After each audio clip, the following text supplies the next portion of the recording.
आप सबको मालूम है अभी अधिक मास चल रहा है। कौन सा महीना चल रहा है? जम के बोलो, जम के। अधिक मास, पुरुषोत्तम मास।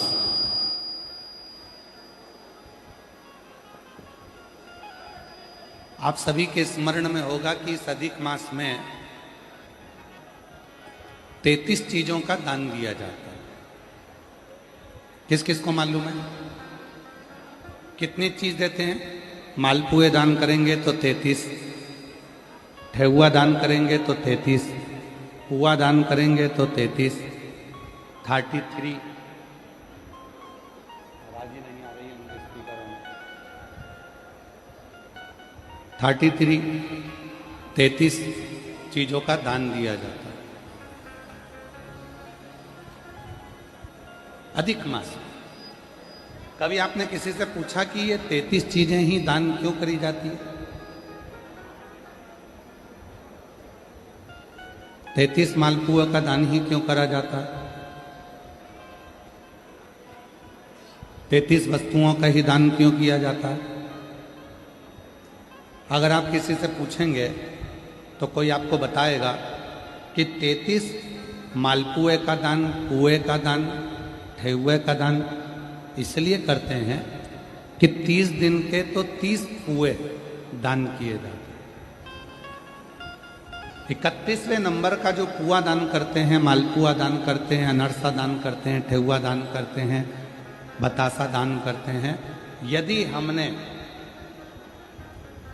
अपनी बहन बेटी के घर का अगर कुछ खा लिया होता है तो उसका दोष ना लगे, उसके लिए 31वें नंबर का पुआ दान होता है।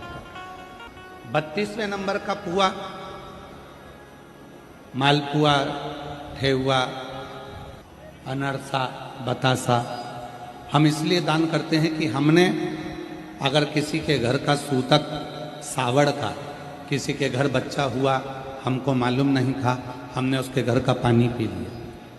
किसी के यहाँ प्राण छूट गए थे, उसके घर सूतक लगी हुई थी, हमने उसके घर का खा लिया, पानी पी लिया, तो दोष न लगे।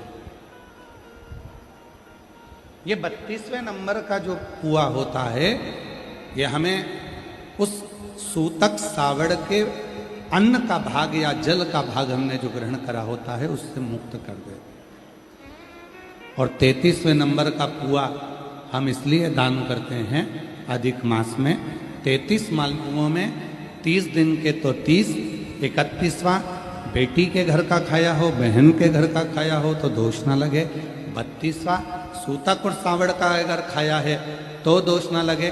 और 33वां पुआ इसलिए दान किया जाता है कि हमने किसी ब्राह्मण के घर का, किसी गुरु के घर का यदि कुछ पाया है तो उसका दोष ना लगे, इसलिए 33 पुओं का और 33 मालपुओं का दान।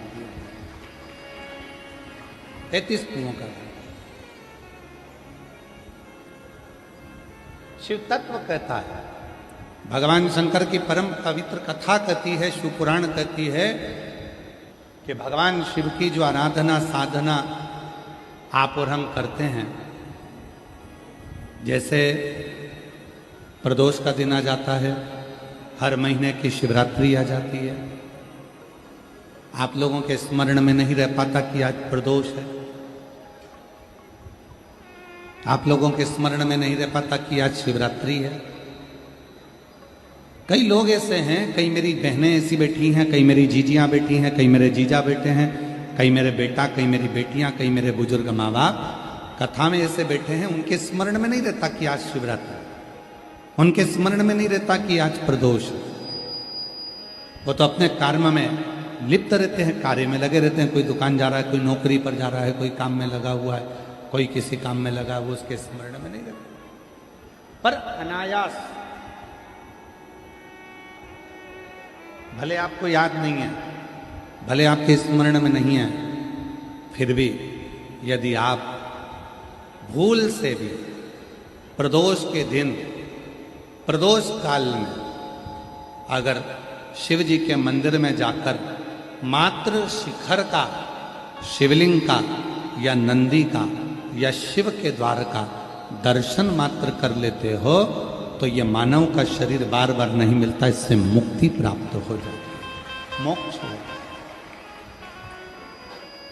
पुनरपि जननम पुनरपि मरणम, बार बार जन्म और मृत्यु के प्रपंच से निकलना है तो हमें शिव की शरणागति को ग्रहण करना।